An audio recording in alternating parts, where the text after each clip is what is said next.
یہ کہ جا کے جھوٹ بول دیا کہ شوہر نے طلاق دے دی ہے، اور اس کے ماں باپ یقینی سی بات ہے کہ بیٹی پر بھروسہ کر کے اس کو سچا سمجھ کر مشہور کر دیا خاندان میں کہ طلاق دے دی گئی ہے اور شوہر منع کر رہا ہے، کیا حکم شرع ہوگا؟ دیکھیں، اگر بیوی طلاق کا اقرار کر رہی ہو اور شوہر انکار کر رہا ہو تو پہلے بیوی سے کہا جائے گا کہ آپ اس پہ گواہ پیش کریں، اور بطور گواہ وہ 2 مردوں کو یا 1 مرد اور 2 عورتوں کو پیش کرے گی۔ اگر وہ پیش کر دے تو پھر عورت کا کہنا مانیں گے، طلاق واقع ہوگی۔ لیکن اگر لڑکی کہتی ہے کہ میرے پاس تو کوئی گواہ نہیں، تو پھر شوہر سے کہا جائے گا کہ آپ قسم کھائیں کہ آپ نے طلاق نہیں دی۔ اگر وہ قسم کھا لیتا ہے تو طلاق نہیں ہوگی، اگر کہتا ہے کہ نہیں میں قسم نہیں کھاؤں گا، طلاق ہو جائے گی۔ گویا کہ 2 صورتوں میں طلاق ہوگی، 1 صورت میں نہیں ہوگی۔ 2 صورتیں کون سی ہیں؟ لڑکی گواہ پیش کر دے، یا جب شوہر کو کہا جائے گواہ نہ ہونے کی صورت میں کہ آپ قسم کھائیں تو وہ قسم سے انکار کر دے، دونوں صورتوں میں طلاق ہوگی۔ لیکن تیسری صورت میں نہیں ہوگی کہ لڑکی کے پاس گواہ نہیں ہے اور شوہر قسم کھا کر کہہ دے کہ میں نے طلاق نہیں دی، تو طلاق نہیں ہوگی۔ ابھی اگر ایسی ہی صورتحال ہے تو لڑکی گناہ گار ہے، اسے اپنے شوہر کے پاس آنا چاہیے۔ اگر نہ آئے بالفرض تو اور قصور بھی اسی کا ہو مثلاً، تو پھر وہ گناہ گار ہوگی۔ ہاں، شوہر کا قصور ہوگا تو گناہ گار تو نہیں ہے، لیکن بہرحال اس کی بیوی ہے، وہ کسی اور جگہ نکاح نہیں کر سکتی ہے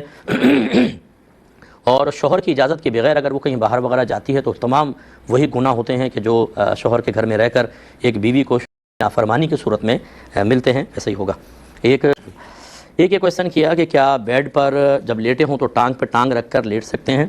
تو جی بالکل لیٹ سکتے ہیں، اس میں کوئی مسئلہ نہیں ہے۔ یہ جو منع کیا گیا وہ مردوں کے اعتبار سے پہلے دور میں کے اعتبار سے تھا کہ وہ تہبند اکثر پہنا کرتے تھے اور ٹانگ پہ ٹانگ رکھنے میں ستر کے ظاہر ہونے کا اندیشہ تھا۔ اب چونکہ ہمارے یہاں شلوار پہنی ہوتی ہے یا پینٹ وغیرہ پہنی ہوتی ہے تو ٹانگ پہ ٹانگ رکھنے میں کوئی مسئلہ نہیں ہے۔ یہ بعض لوگ کہتے ہیں جو ٹانگ پہ ٹانگ نہ رکھیں یہ نحوست ہوتی ہے، ان سے کویشچن ضرور کریں کہ کہاں سے ثابت ہے کہ نحوست ہوتی ہے۔ آپ کے کہہ دینے سے کوئی چیز منحوس نہیں بن جائے گی، جہاں حدیثوں میں منع کیا گیا اس کی علت میں نے آپ کو بتائی کہ یہ وجہ ہے، تو اس میں کوئی حرج نہیں ہے، رکھ سکتے ہیں۔ ہاں، یہ الگ بات ہے کہ جیسے اب عورت لیٹی ہوئی ہے اور نامحرم کوئی سائیڈ میں بیٹھے ہوئے ہیں، وہ پاؤں پہ پاؤں رکھے تو عجیب سا لگے گا، وہ ایک الگ بات ہے، لیکن ویسے کوئی منع نہیں ہوتا۔ ایک یہ کویشچن کیا کہ جب ہم واش روم جانے لگیں تو بسم اللہ الرحمن الرحیم باہر پڑھیں یا اندر داخل ہونے کے بعد پڑھیں؟ تو یہ پہلے پڑھیں گے، کیونکہ واش روم وغیرہ یہ اچھی جگہ نہیں ہوتی ہیں، یعنی مکروہ جگہ ہیں، غیر مناسب جگہ ہیں، نجاستوں کے مقامات ہیں، اور وہاں اللہ کا ذکر کرنا مناسب نہیں ہوتا، تو باہر ہی اللہ کا ذکر کریں، بسم اللہ الرحمن الرحیم پڑھیں، اور جو دعا پڑھتے ہیں اللہم انی من الخبث والخبائث، اللہم انی اعوذ بک من الخبث والخبائث، کہ اللہ تعالیٰ میں خبیث جنوں اور خبیث جنیوں سے تیری پناہ طلب کرتا ہوں، یہ دونوں چیزیں باہر پڑھ کر پھر الٹا قدم رکھ کر اندر داخل ہوں گے۔ ایک انہوں نے کہا کہ کسی نے وضو کیا پھر چمڑے کے موزے پہن لیے تو کیا اس میں نماز ہو سکتی ہے کہ نہیں؟ تو بالکل ہو سکتی ہے، کہ شریعت نے جب